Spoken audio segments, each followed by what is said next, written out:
ايوه، ما انا طلعت عند صاحبي في شركته الجديده ويا دوب عملت الواجب ومشيت. فين المشكله؟ لا يا بابا، انت ما طلعتش في شغل ولا شركه. انت طلعت اللي كانت واقفه لك في البلكونه في الدور الاول، العياله اللي فضلت تعمل لك باي باي من فوق. مين دي يا بابا؟ مين دي يا بابا اللي انت طالع لها؟ دي شكلها اصغر مني، شكلها اصغر من بنتك. انت مالك اصلا مين؟ وبعدين منين عارفه انك بنتي ومنين عماله تراقبيني وجايه دلوقتي تحققي معايا؟ هو الدنيا اتشقلبت ولا ايه؟ مين اللي بياخد باله من مين؟ وبعدين هو انت عارفه بابا بيعمل ايه؟ ولا ايه الخير اللي انا بعمله للناس الغلبانه؟ دي بنت غلبانه قاعده لوحدها ملهاش اهل، وانا بروح بعطف عليها وباخد بالي منها. بس انا بس اللي ما بقولش عشان ما اضيعش الثواب وعشان ما اعملش مشاكل مع مامتك. صدقني ولا انا عايزه مشاكل ولا عايزه ادمر ماما، بس افتكر كويس ان انا مش هسمح لعيله من دوري او اصغر ان هي تدمر بيتنا. ماما، انا عرفت بابا كان بيتعامل معانا وحش ليه كل الفتره اللي فاتت، وعرفت هو ليه اصلا قلب علينا ومش طايق البيت. انا كمان عرفت واتضايقت جدا، وبقيت قاعده مش عارفه اعمل ايه ومتنحه. قالك ايه؟ قال لي انه خسر فلوس كتير في الشغل، وان كمان مصاريف جامعتك بقت ضغط عليه، وان هو مش عارف يعمل ايه عشان مش عايز يأثر معانا في اي حاجه. ابوكي بصراحه بيصعب عليا، ما بيشتريش لنفسه الهوا، وكل همه بس ان احنا ما ينقصناش اي حاجه. هو ده كل اللي قالهولك بس؟ ايوه، هو اللي قاله ده قليل؟ ده كتير وضغط على اي حد، مش على ابوكي بس. ادعي له يا بنتي ربنا يقويه. انت مش عارفه ابوكي ده بالنسبه لي ايه، ده لو جراله حاجه انا اموت. انت كنت جايه عايزه تقولي لي حاجه؟ لا، انا كنت جايه اقول لك نفس الكلام، ان هو مزنوق ماديا بسبب مصاريف الجامعه ومصاريفنا كلنا، وان هو جاي على نفسه علشاننا. ربنا يقويه. يا رب يا حبيبتي، ربنا وحده عالم باللي هو بيعمله علشاننا. ماشي يا ماما، انا هدخل اشوف جدول المحاضرات بتاع الجامعه نزل ولا لسه. ماشي يا حبيبتي، وانا هقوم اعمل لابوكي لقمه. يا حبيبتي اهدي بقى، مش كل يوم تكلميني تعيطيلي. مساء الخير يا بابا. طب سلام دلوقتي، انا هرجع اكلمك تاني. مساء النور. جيت اقولك ان انا كنت لسه قاعده مع ماما وقالت لي الكلام اللي انت قلته لها، ان انت قد ايه بتتعب وبتضحي وبتشقى علشاننا عشان تكفي مصاريفنا ومع ذلك مش قادر، وان انت قد ايه محتاج ان احنا نقف جنبك ونساعدك عشان الحاجات دي معصباك ومخليك مضغوط قوي الفتره دي. طب ما كل ده حقيقي، انا ما غلطتش في ولا كلمه قلتها لمامتك. هو انت قلت لها حاجه تاني ولا ايه؟ لا، ما انا عارفه، ربنا يقويك. ما تخافش، انا ما قلتلهاش حاجه.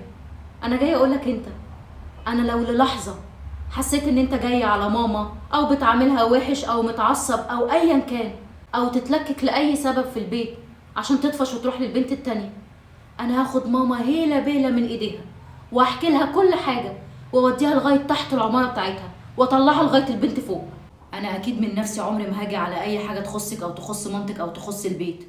كده كده انت مش محتاجه تقوليلي، ومن غير حتى نبره التهديد اللي انت بتكلمي بيها ابوكي دي. لا يا بابا، انا بهددكش. اهددك ازاي؟ ده انت ابويا، ده انا بتعلم منك الصح والغلط، ولو انه بقى كله شبه بعض في البيت ده وبقيتش عارفه اميز ما بين اي حاجه.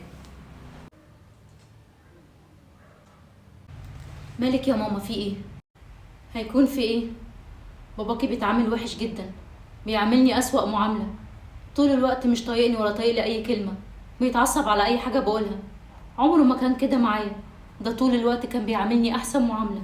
تمام يا ماما، ما تقلقيش، انا هتكلم معاه. انا هنزل دلوقتي بس هروح لاصحابي ومش هتاخر ان شاء الله، هشتري شويه حاجات على طول. ماشي يا حبيبتي، ما تتاخريش. انا طول الوقت قاعده في البيت لوحدي زي ما انت شايفه. ابوكي خلاص ما بقاش يقعد معايا خالص، واخوكي لو ما كانش مسافر اكيد كان البيت بقى احسن. ما تزعليش نفسك، كله هيبقى احسن من الاول ان شاء الله، مش هتاخر. اديني دخلتك، اتفضلي قولي لي كنتي عايزاني في ايه. انا حاسه ان انا عارفاكي بس مش عارفه منين. احب اعرفك على نفسي، انا بنت الراجل اللي انتي خاطفاه من مراته وولاده، وطبعا انتي ضحكه عليه عشان تاخدي فلوسه. مش بتشبهي عليا ولا ايه؟ لا، انا فعلا كنت بشبه عليكي، اكيد شفت صورك على موبايل جوزي. جوزك ده على اساس ان انتوا متجوزين رسمي؟ صحيح قوليلي، انتي بتقولي له يا بابا ولا بتقولي له يا حبيبي وكده زي اي اتنين متجوزين؟ انا بصراحه مش عارفه اقولك ايه. اكيد بقول له كل حاجه، لان هو بالنسبه لي فعلا كل حاجه. هو الاب والام والظهر والسند والاخ والصاحب. انا بس مستغربه الاسئله بتاعتك. ايه ده، هو انتي مستغربه قوي اسئلتي؟ يعني بقيت انا الغريبه في الاخر؟ طب وانتي مش مستغربه ان انتي متجوزه واحد قد باباكي؟ شايفه بنته قد ايه؟ مش حاسه بقرب السن اللي بيني وبينك؟ انا مش مستغربه، لان اختيار الشخص المناسب اللي قادر يقدم لك كل احتياجاتك ما فيهوش اي استغراب، ايا كان السن وايا كانت الظروف. انا بس مستغربه ان انا وانتي زي ما قلتي سننا قريب من بعض، احنا ممكن نكون اقرب اصحاب لبعض، بس انت اللي مش هتديني فرصه. هو انت كمان مش عاجبك معاملتي؟ حبيبتي اوعي تكوني فاكره ان انا جايه هنا عشان نبقى اصحاب وبتاع. انا ما بقرطش. صدقيني انا مش انسانه وحشه خالص زي ما انت متخيله. بالعكس، كل ما في الموضوع ان انا انسانه وحيده. بابايا ومامتي تقريبا ما يعرفوش عني اي حاجه.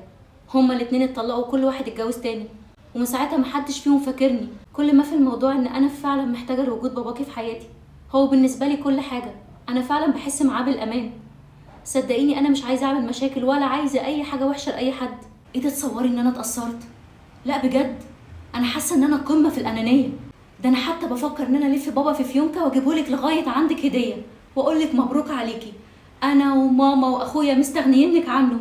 اصل انت ظروفك صعبه وصعبتي عليا. مش معنى ان انت اتحرمتي من ابوك ان انت تحرمينا منه. مش معنى ان عندك مشاعر واحتياجات ابوك مش مقدمها لك انك تاخديها من اي راجل او من اي اب تاني. مش معنى ان انت عندك مشاكل وعقد نفسيه ان انت تخلقي نسخه تانيه منك اللي هي انا. صدقيني انا مش عايزه اذيكي، ولا نفسي ان انت تحسي باي مشاعر انا حسيتها في يوم من الايام، ولا اي واحده تانية مكاني. تخرجي من حياه ابويا زي ما دخلتيها، وتروحي تلفي وتدوري وتلعبي على راجل تاني، او روحي يا حبيبتي كملي تعليمك. اللي زيك بيحاولوا يبنوا مستقبلهم. ما صدقيني انا عماله اقولك وانتي مش عايزه تسمعي. انا مش عايزه اوصل لكل ده، ولا عايزه اعمل اي نوع من انواع المشاكل.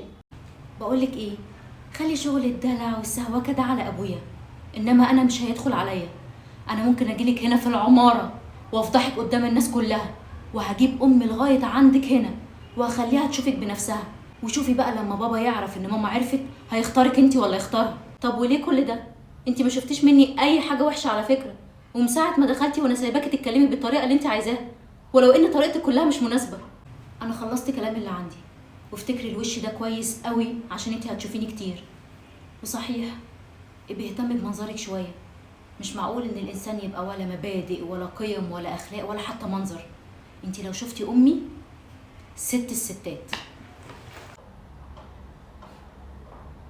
انا لازم اكلمه واحكيله.